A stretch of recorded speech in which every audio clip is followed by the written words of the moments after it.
ভাইজান এদের খাবারের চাহিদা কিভাবে মিটছে?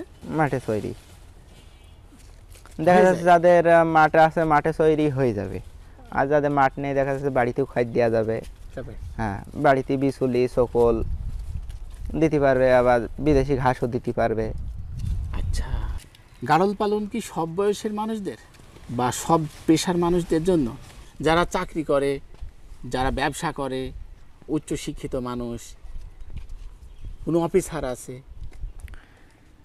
এদের ক্ষেত্রে কি সমস্যা আছে? না, সমস্যা নেই। আপনারা তো ধরেন মাঠে মাঠে ঘুরে বেড়াচ্ছেন, আমার ওই অফিসার ভাই, ওই ব্যবসায়িক ভাই, ওই চাকরিজীবী ভাই তো আর আপনাদের মতো ঘুরে ঘুরে বেড়াতে পারবে না। তারা কিভাবে করবে তাহলে? তারা দেখা যাচ্ছে মানুষ নিতে পারবে।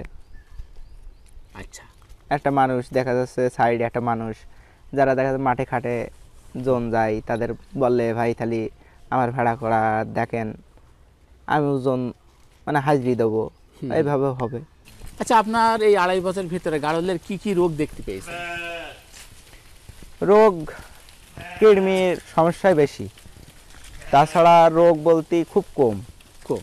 হ্যাঁ, এই দেখা যাচ্ছে খুব বেশি সমস্যা হলে পারে সর্দি ঠান্ডা, ওই ডাক্তারে বললে পারে ঠিক করে দিয়ে যাবে, মানে ঠিক হয়ে যাবে। তো রোগে কম আছে। কম আছে। ছাগলের থেকে গাড়লের রোগ বালাই কম না বেশি? কম, অনেক কম। অনেক কম। আচ্ছা, তো খামারি কেন হইলেন? ওই শুরুতে বললাম যে বাপ ছেড়ে গেছে, ও, এই জন্যই একা একা কর্মজীবন বেছে নিতে হয়েছে। হ্যাঁ, এখন বাপ থাকলে হয়তো এই কর্মজীবনে আসতাম না, আচ্ছা, ওই পড়ালেখার দিক দিয়ে থাকতাম। হ্যাঁ হ্যাঁ। এখন দেখা যাচ্ছে আমার তো যে কোনো কর্ম একটা করতে হবে, পড়ালেখা করলে তো খরচ আছে, সে খরচ দেওয়া দেখা যাচ্ছে কে দেবে? কে দেবে? পরের ভরসায়। হ্যাঁ, যদি ওই রাখাল একদিন না আসে তাহলে নিজেকেই যেতে হবে। নিজেকে যেতে হবে। তাহলে এটা কঠিন আছে। কঠিন, নিজে যখন ওই থেকে আয় আইবে, আপাতত আমি যেটা মনে করি একটা চাকরিজীবীর থেকে অনেক আয় আইবে, তখন ঠিক সেও চাকরি হয়তো চাকরি বড় মনে করবে না।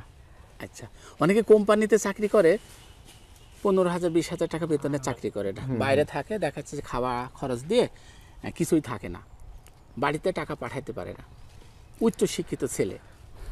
আপনার কি মনে বলে ওই চাকরি ছেড়ে এসে যদি সে রাখাল হয়, গাড়ল পালন করে, তার থেকে বেশি টাকা আয় করে সফলতা অর্জন করতে পারবে? অবশ্যই পারবে।